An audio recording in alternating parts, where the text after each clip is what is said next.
इसी बीच एक बहुत बड़ी खबर, सीएम योगी आदित्यनाथ को धमकी मिली है। मुंबई पुलिस कंट्रोल रूम में फोन आया, सीएम योगी को 10 दिन में इस्तीफा देने को कहा गया है। तो इस वक्त की बड़ी खबर जहां पर मुख्यमंत्री यूपी के योगी आदित्यनाथ को धमकी दी गई है। दरअसल मुंबई पुलिस कंट्रोल रूम में मैसेज आया है और मैसेज के जरिए ये कहा गया है कि उत्तर प्रदेश के मुख्यमंत्री योगी आदित्यनाथ 10 दिन में इस्तीफा दे। इस वक्त की सबसे बड़ी जानकारी, हालांकि इससे पहले भी इस तरीके की धमकियां आ चुकी है। अब देखना होगा कि आगे क्या कदम उठाया जाता है, इसको लेकर के क्या एक्शन लिया जाता है। लेकिन इस वक्त की सबसे बड़ी खबर यूपी के मुख्यमंत्री योगी आदित्यनाथ से जुड़ी हुई, जिनको धमकी मिली और कहा यह जा रहा है कि मुंबई पुलिस कंट्रोल रूम में बकायदा एक मैसेज आया है और इस मैसेज के थ्रू सीएम योगी आदित्यनाथ को यह धमकी दी गई। और जो मैसेज भेजा गया उसमें इस बात का जिक्र है कि 10 दिन में सीएम योगी आदित्यनाथ इस्तीफा दे। हालांकि इससे पहले भी इस तरीके के मामले सामने आ चुके हैं।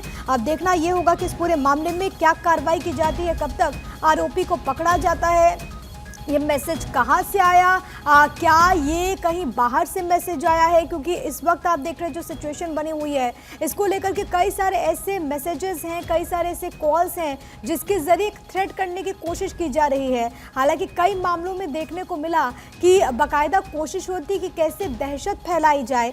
क्या इसको लेकर के अभी बात निकल करके सामने आती है, वो देखना होगा। सत्यप्रकाश मेरे साथ, मेरे सहयोगी इस वक्त कनेक्टेड है। सत्यप्रकाश, क्या मैसेज आया और अभी क्या कदम उठाए जा रहे हैं पुलिस की तरफ से? देखिए प्रिया जी, उत्तर प्रदेश के मुख्यमंत्री योगी आदित्यनाथ को मुंबई जो ट्रैफिक कंट्रोल रूम में धमकी आई है। यह धमकी जो है कंट्रोल रूम में अज्ञात नंबर से कॉल किया गया है और इस कॉल के जरिए बताया गया है कि योगी आदित्यनाथ अगर 10 दिनों में इस्तीफा नहीं देते हैं तो उन्हें बाबा सिद्दीकी जैसी हाल में मारेंगे। इस तरह की मैसेज जो है कंट्रोल रूम में आया। हालांकि कंट्रोल रूम की तरफ से यह जानकारी मुंबई पुलिस को दी गई है। मुंबई पुलिस सहित तमाम जो जांच एजेंसियां हैं इस पूरे मामले की जांच कर रही है। हालांकि यह अज्ञात नंबर से जो कॉल आया है उसकी जांच की जा रही है कि कौन है जो इस तरह की जो है धमकी दे रहा है, इसकी जांच की जा रही है। और एक पुलिस सूत्रों से यह भी जानकारी मिली है कि योगी आदित्यनाथ के आवास और उनके घर की भी सुरक्षा बढ़ाई गई है, क्योंकि लगातार इस तरह के कॉल जो आ रहे हैं उससे जो है तमाम जांच एजेंसियां ठीक है। बड़ी बातों का आप जिक्र कर रहे हैं सत्यप्रकाश। एक इन्फॉर्मेशन जो कि आपकी तरफ से दी गई है कि जैसे ही मैसेज आया उसके बाद जो जांच एजेंसीज हैं वो इस वक्त काफी ज्यादा एक्टिव हो गई हैं। आ रही हूँ आपके पास, लेकिन एक बार लखनऊ का रुख कर लेते हैं। अवनीश विद्यार्थी वहां से कनेक्टेड है। अवनीश, इस धमकी के बाद शासन स्तर पर लखनऊ में कैसी हलचल? देखिए, पहले से ही प्रिया जो मुख्यमंत्री योगी आदित्यनाथ की सुरक्षा है वो काफी स्ट्रेंथन रही है, चूंकि उनका अपना एक काम करने का जो तरीका है, अंदाज है। हिंदुत्व के पोस्टर बॉय हैं योगी आदित्यनाथ, बीजेपी के लिए तमाम स्टार कैंपेनर के तौर पर काम करते हैं। उनकी पॉलिटिकल लाइंस अक्रॉस बॉर्डर्स जो है वो चर्चा में रहती हैं। तो उनकी अपनी एक शख्सियत है जिसके नाते ये थ्रेट उनको रहता है और इसीलिए शायद लंबे समय से उनको एक भारी भरकम सुरक्षा हमला मिला हुआ है।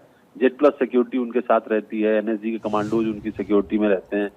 तो काफी सारा सुरक्षा का हमला, उत्तर प्रदेश के मुख्यमंत्री इस नाते सुरक्षा और भी ज्यादा स्ट्रेंथन उनकी होती है। बाकायदा यूपी एटीएस के जवान उनकी सुरक्षा में रहते हैं। इंटेलिजेंस का एक पूरा जो है कॉरिडोर उनके आसपास दिखाई पड़ता है। वो चाहे गोरखपुर में हो, गोरखनाथ मंदिर के अंदर वहां महंत के तौर पर धार्मिक अनुष्ठानों में भाग ले रहे हो, या लखनऊ में मुख्यमंत्री के तौर पर हो, या फिर चूंकि आप भी जानती हैं वो दौरे बहुत ज्यादा करते हैं। अभी स्टार कैंपेनर के तौर पर उनको महाराष्ट्र भी जाना है, उनको झारखंड भी जाना है। करीब 15 सभाएं जो है उनकी महाराष्ट्र में होनी है। तो ये बात सही है कि महाराष्ट्र से जब इस तरह का इनपुट आता है तो वहां पर उनके दौरों के दौरान जो है आपको ज्यादा चुस्त दुरुस्त सुरक्षा दिखाई पड़ेगी। लेकिन उत्तर प्रदेश में तो चूंकि पहले से ही इस तरह की बातें कई बार आती रही है सामने, तो सुरक्षा व्यवस्था उनकी पहले से ही काफी स्ट्रेंथन है। ये जरूर है कि महाराष्ट्र में जब उनका दौरा होगा उस दौरान आपको उनकी सुरक्षा व्यवस्था और भी ज्यादा चाक चौबंद दिखाई पड़ेगी। बिल्कुल, और ये ज़रूरी भी है। लेकिन अवनीश, इसी के साथ एक चिंता ये भी है कि हाल के दिनों में ऐसी खबरें बहुत ज़्यादा आने लगी है। कई बार कई केसेस में ऐसा देखने को मिला है जहां पर किसी गिरोह का हाथ होता है। कई बार ये देखने को मिला है कि किसी ने सिर्फ दहशत फैलाने की मंशा से इस तरीके से थ्रेट दे दिया, इस तरीके से धमकी भरा मैसेज या फिर कॉल कर दिया। लेकिन अभी तो बहुत बड़ी चिंता का रूप अभी ऐसी घटनाएं लेने लगी हैं।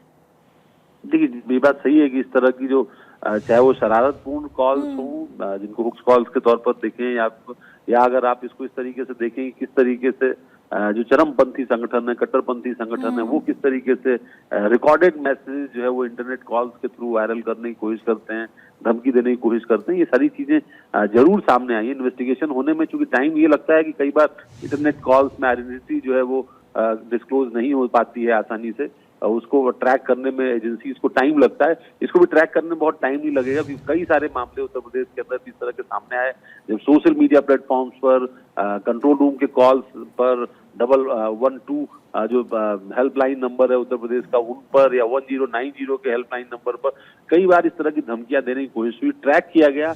बहुत इस तरीके के लोग उसमें मिले जो बहुत किसी बड़े संगठन से भी जुड़े हुए नहीं थे, लेकिन हाँ ये बात सही है कि उनको लेकर के वो सॉफ्ट एक टारगेट हमेशा से रहे हैं उग्रवादियों के, चरमपंथियों के, कट्टरपंथियों के, और वो उनकी अपनी पॉलिटिकल जो स्टाइल है उसके नाते रहे हैं। तो ठीक है, बस मुख्यमंत्री है, एक बड़ी पॉलिटिकल पर्सनालिटी है उत्तर भारत की, और अक्रॉस उत्तर प्रदेश जाकर के दूसरे स्टेट्स में वो कन्विंसिंग करते हैं पार्टी के लिए, वोट बटोरते हैं, पोस्टर बॉय हिंदुत्व के हैं वो, तो इस नाते उनकी सुरक्षा को लेकर के चिंता रहती है।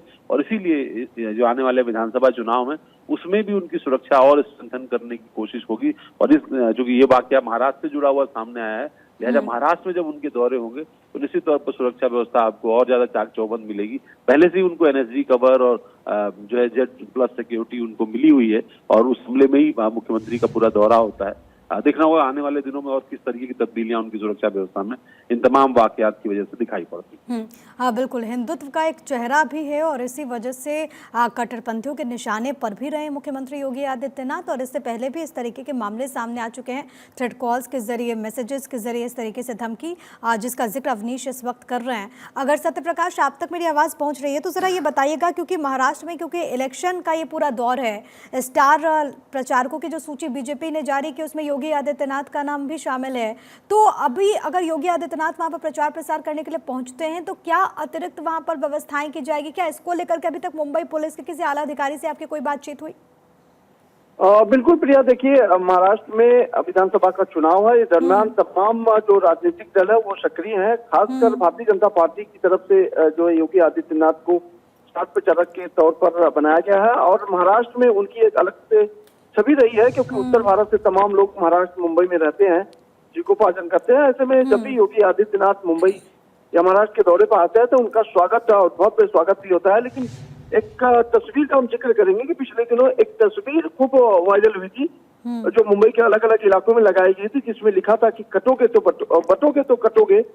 इसको लेकर काफी सुर्खियां बटोरी है योगी आदित्यनाथ जी ने, और इसको लेकर भी ठीक है, और ऐसे में जरूरी भी है कि वहां पर सिक्योरिटी टाइट हो। हालांकि लखनऊ में भी इस वक्त हलचलें बहुत तेज है।